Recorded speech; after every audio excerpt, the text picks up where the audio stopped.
essas situações. Eu só discordo de um pequeno ponto, que como constitucionalista, né, eu acho que você ter alternativa ao direito é algo meio estranho. Sabe, é o juiz julgar subjetivamente. Eu acho que a alternativa está na Constituição. E a Constituição prevê esses direitos que devem ser garantidos, né? Então eu acho que não tem direito à alternativa. A alternativa é aplicar o direito constitucional. É o direito que é a vontade do povo, que é a nossa vontade. Você atribuir ao juiz esse poder de julgar conforme a sua consciência, sem parâmetros constitucionais, tudo bem. Acho que tem alternativas ao direito penal, ao processo penal, alternativas constitucionais. Alternativas constitucionais. Senão parece alternativa ao direito, é algo que se encontra onde, né? Sim. Onde é que a gente vai buscar essa alternativa? O penal alternativo. Ao direito, né? Então, que é o constitucional. Sim, mas a Constituição é sempre a barreira intransponível daquilo que você vai E só mais um ponto também, a gente tem que ver hoje essa questão também do consumo de entorpecentes de forma diferente. Tá? O consumo é muito grande nas camadas mais baixas da sociedade. Nas próprias comunidades onde existe o tráfico, o consumo também é muito grande. Então me parece que também simplesmente dizer que descriminalizar o usuário de entorpecentes é ruim não me parece correto. Me parece que a questão do usuário é uma questão mais de saúde pública. Bruno, mas o que acontece é o seguinte, o pobre, quando é pego consumindo, isso posso afiançar. Ele é levado para a delegacia e vai responder por tráfico. Agora, trazendo, senhores... Mas aí não está sendo aplicada a lei de forma correta, aí é outra questão. Mas deixa eu só falar. Se ele é consumidor, ele tem que ser tratado como consumidor. Sem saber, o Brasil, muito antes da Argentina, descriminalizou o uso do entorpecente. O artigo 28 dessa lei não dá mais nem pena privativa de liberdade. Agora, senhores, trazendo o assunto aqui ao sistema carcerário, o doutor Johnny colocou o seguinte, olha, nós temos uma boa solução, e com a experiência de quem foi subsecretário-geral de administração penitenciária, ou seja, né, com a experiência de quem sabe o que está falando, apontou que nós precisamos eliminar, não vou usar a palavra abolir, mas eliminar a penalidade de privar o indivíduo da sociedade, já que nós pretendemos reintegrá-lo à sociedade. Aí eu pergunto, e o que seria feito do cidadão que transgrediu, que foi de encontro à lei? Respondendo a sua pergunta e fazendo um reparo ao que ele tinha falado, quer dizer, a crítica não ao direito como um todo, mas às leis sim. As leis penais são muito ruins, todas elas muito ruins. E são feitos, parece que, por leigos em matéria de direito. Veja bem, essa coisa, por exemplo, da justiça, que passa a ser um prêmio para aquele que comete um crime, e às vezes o sujeito que é um inocente morre numa fila de INSS esperando atendimento médico.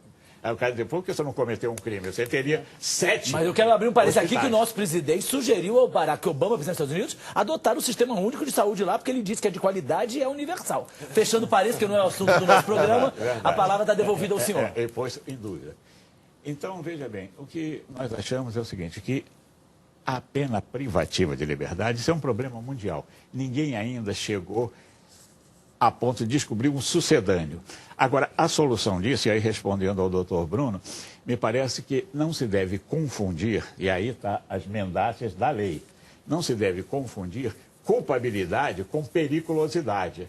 O culpado, seja que foi condenado como culpado, não merece a pena privativa. Esses que o doutor Bruno estava falando são os perigosos. Esses têm que ficar lá, mas não para ser recuperado, não. Ficar lá presos, segregados, para a tranquilidade nossa aqui atrás. São os perigosos. Os perigosos não tem que ter benesse, nem tem que se dizer que eles estão em processo de ressocialização, coisa alguma. Um cara que está dentro do ambiente penitenciário cometendo crime lá dentro não está em processo de ressocialização para receber depois progressão de regime. Isso é um absurdo, é uma mentira para enganar a todos nós. O problema é que a solução o perigoso tem que ficar lá dentro. Né? A solução não temos ainda, buscamos a solução. A crítica sempre é mais simples. Né? Então é o que falamos, o sistema penitenciário ainda é uma necessidade. No Brasil de hoje é uma necessidade. Como diria Foucault, né? Uma necessidade. Então, parece que a gente deve limitar esse sistema aos mais perigosos, aos mais graves. E estamos trabalhando nesse sentido. Óbvio que ainda me parece Você acha, por exemplo, muito... um homem, quer ver a mentira dali? Um homem que matou a mulher, surpreendeu em flagrante adultério. É um médico, é um advogado, é um engenheiro. Mata a mulher, perdeu a noção do direito, do sentido, num gesto relocado, mata a mulher. Você acha que esse cara precisa ficar 20 anos para ser ressocializado? Ele vai sair por aí matando? Não vai. Não vai. Você cometeu um crime, nunca mais vai cometer outro. Então é uma mentira segregar um homem desse. Só Mas como, a alternativa como vingança. não temos.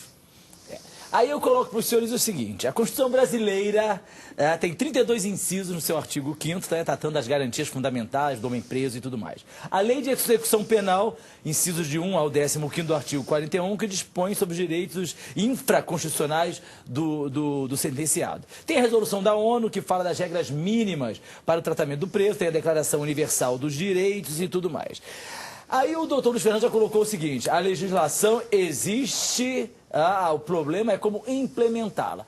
E eu pergunto, a nossa legislação, ela é pungente o suficiente ou nós estamos precisando repensá-la, até porque, se já temos deficiência implementá-la, ela é por demais, digamos assim, avançada, ou nós precisamos realmente, olha, não, precisamos repensar a nossa legislação até para que possamos implementá-la, regulamentá-la dentro dos caminhos que a sociedade hoje precisa? Primeiro, eu acho que nós temos lei demais. Nós temos um excesso de um furor legislativo. Principalmente em matéria criminal, né? Cada hora sai uma lei, aí a lei revoga. Mas o senhor mesmo já disse, porque é fácil, qual é a solução? Façamos uma lei. Façamos uma lei. Aí você tem, por exemplo, a lei de entorpecente que estava falando, ela já teve 3, 4 e uma em cima da outra e vai, aquele furor. Então, primeiro precisa diminuir isso, temos que enxugar esse negócio. E fazer, aí eu concordo com o Bruno, concordo com o professor Aldinei, temos que melhorar e apoiar a questão das penas alternativas. Mas o que falta para isso? É vontade política de fazer? O que falta? Acho que a estruturação. Eu acho que é toda a estrutura. E saber distinguir, que nós não sabemos ainda, é culpabilidade de periculosidade. Mas me parece que a estrutura também, professor, me parece que a estrutura do Estado também é falha, né? Ela não está apta a isso. Ela não tem como controlar, não tem como fiscalizar penas alternativas. Então dá aquela sensação de que uma pena alternativa não vai ser cumprida. Então, se a pena alternativa não ser cumprida, ela simplesmente não serve para nada. Então, a estrutura de fiscalização, de cumprimento das penas, não só restritiva de liberdade, mas a pena alternativa em si, o Estado simplesmente não tem. Ele não tem como fazer essa fiscalização, acaba não tendo qualquer sanção, nem mesmo a sanção alternativa. E aí vem aquele sentimento de não punição, vem aquele sentimento de que no Brasil nada dá certo. Mas não é senso comum de que algo precisa ser feito? Vamos lá, a gente assiste aí às revoluções dentro dos presídios, pessoas são mortas, objetos são queimados, quando não pessoas também são queimadas. A gente assiste aí, como aqui no Rio de Janeiro, recentemente, a questão do crime organizado dentro da cadeia, dentro da penitenciária, comandando ações extramuros. A gente tem esse índice de criminalidade, de reincidência enorme, a gente sabe de todos os problemas, pelo menos a gente tem noção, saber é muita pretensão, mas noção dos problemas internos. Então existe o senso comum de que algo precisa ser feito, mas por onde começar? Se temos legislação demais, se temos, digamos assim, entre aspas, a vontade política de fazer, por que as coisas não acontecem? Porque não é pelo direito penal. Porque eu acho que não tem. Essa aqui que eu falei lá no começo, quando eu falei dos dogmas que a gente precisa cortar, é porque não é o direito penal o caminho para se resolver. Um dos benefícios que a lei Maria da Penha trouxe, que essas são as leis que são demagógicas. Quando tem um problema, faz uma lei, pronto, mesmo que ela não se aplique, que ela seja... O legislativo funcionou, o legislativo atuou. Fazer uma lei. O poder se livra. O poder se livra. O legislativo, ele diz, eu fiz a lei, eu criei a lei, se livrou. O Estado é que não regulamentou. Você se lembra... Que não implementou. A lei de crimes hediondos, quando ela foi editada, a primeira edição, não previa homicídio qualificado, homicídio como crime hediondo. Aí morreu Daniela Pérez. Aí fizeram uma lei para ela entrou, agora ela é hediondo. E assim, é sempre casuístico. Inclusive tem gente dizendo que a lei de crimes hediondos agravou ainda mais o problema da população carcerária. Sabe qual é o problema grande que nós temos? Mesmo na feitura das leis, faz-se leis para dar resposta à sociedade. E depois essas leis são declaradas inconstitucionais, não são aplicadas. A lei de crimes hediondos, que dizia lá que não teria progressão de regime, né? Um regime mais severo, mais grave, foi declarada inconstitucional. Foi declarada inconstitucional. Hoje, crime hediondo, você tem progressão de regime. Então, parece que deve atacar, não podemos atacar um único ponto. Tá? Temos que lutar para que todos os pontos sejam atacados. Através do legislador, diminuir essa inflação legislativa, a estrutura do sistema carcerário, que é horrível. Falamos aqui de doenças no sistema carcerário. Quem fiscaliza isso? Se nós sabemos que isso existe, por que isso não é corrigido? Parece que execução da pena deve ser atacado todos esses lei pontos. Deve ser para o culpado, jamais para o perigoso.